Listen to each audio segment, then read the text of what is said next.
Good evening. In 2 months, Queenslander Alex Leapai will enter the ring to fight for the world heavyweight title, the first Australian to do so since Melbourne's Bill Lang and Narrabri's Bill Squires in 1908. A century on, and boxing is back making its mark on the town that hits big.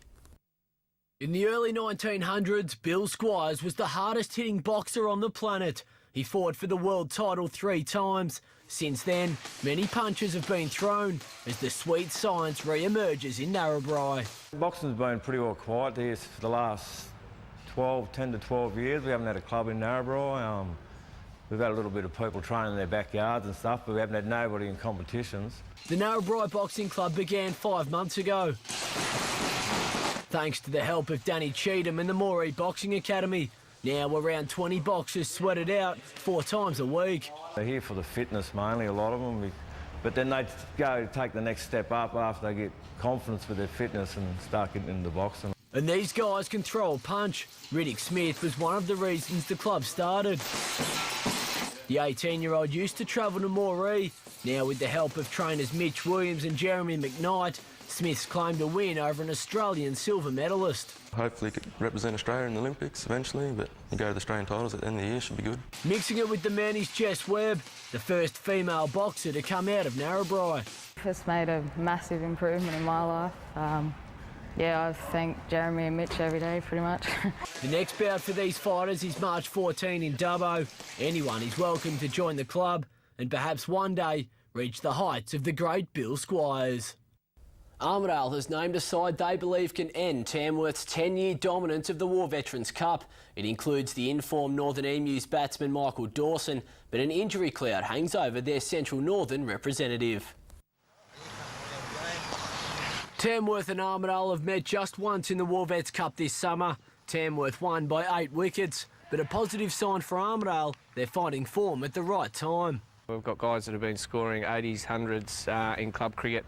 We had a bloke score 100 in 2020 last weekend, and blokes taking wickets as well. So hopefully we can use that as leverage into Sunday's game. One player seeing them well is Michael Dawson, fresh from a tour of New Zealand, where he hit 199 for the Northern Emus in a 2-day fixture. Dawson's leading run scorer in our local competition with close to 500 runs. So he's a guy that he's only got to perform on Sunday and can notch up another big total. Matt Schaefer is unavailable, but batting remains strong, while there are concerns for bowler Carl Treeb with injury. We're really hoping that he has a quiet week.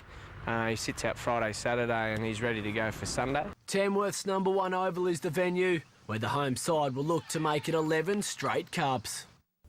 A harness-turned-gallops trainer will ride her luck again over the next few days. Gunnedah Sally Torrance has 3 paces at Tamworth tomorrow before aiming for 2 wins from 2 starts in the thoroughbreds.